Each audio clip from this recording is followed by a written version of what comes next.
పెట్టుకుంటాడా పెట్టుకోడా? కొంతమంది హస్బెండ్సే పెట్టుకునేటట్టున్నారు. అందరికి ఏముంటుంది, అబ్బా నాకంటే ఒక 30,000 50,000 వచ్చేది ఉంటే బాగుంటుందా? ఉంటుందా ఉండదా? ఉంటుందా ఉండదా?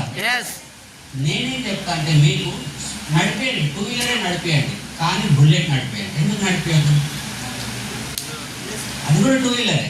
స్కూటీ నడిపేయాలని మీకు ఏమైనా అగ్రిమెంట్ రాసిచ్చిందా తెలంగాణ గవర్నమెంట్?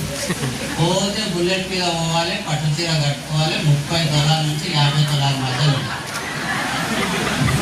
మొగుడు వెనుకనే కూర్చోవాలి.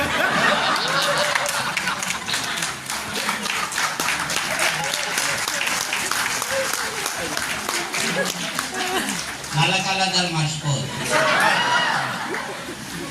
బతికితే అట్లాంటి బతకాలని ఉందా లేదా?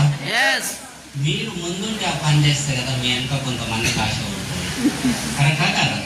ముందున్నారు మీరు కదా, బాధ్యత మీరే కదా. ఇప్పుడు నాకు 13 లక్షలు రాకుంటే మీకు ధైర్యం ఉంటుండేనా?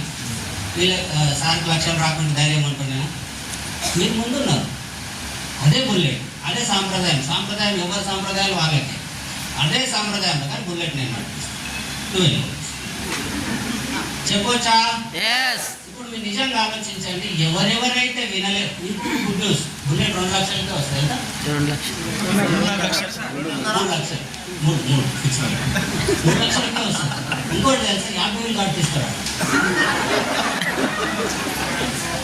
ఒక్కసారి ఆలోచించండి, డ్రీమ్ ఎక్సర్సైజ్ చేసినాక ప్రోడక్ట్ ఇచ్చిన అది డెమోలు చేసినాక వాళ్ళు వినలేరు అనుకో, వాళ్ళ ఇంటి ముందుకి వెళ్ళి బుల్లెట్లో పోతుంటాయి. సైలెన్స్ అలా దిప్పియండి.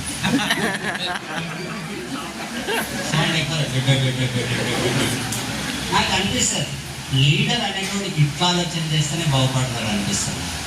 మీరు లీడర్ కాదా?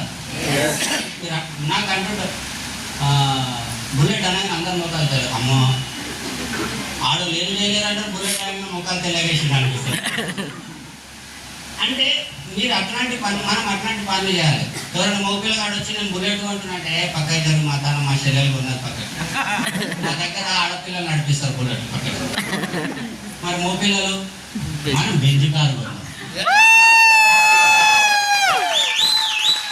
టాటా పీట డొక్కోమో నడవదు మన తన. దిగితే బెంజ్లే దిగాలి. మా తన ఉంది బెంజ్ తెలుసా మీకు? నా తన బెంజ్ కారు ఉంది బా. 70-75 లక్షలు ఎంత ఉంటుంది. మా కొడుకుకి మొన్న డ్రైవింగ్ నేర్పించిన దాని మీద 15 ఏళ్ళు ఉంటాడు వాడు బెంజ్ కార్లో డ్రైవింగ్ నేర్చుకుంటే వాడి ఫ్యూచర్ ఎట్లుంటుంది? స్టేటస్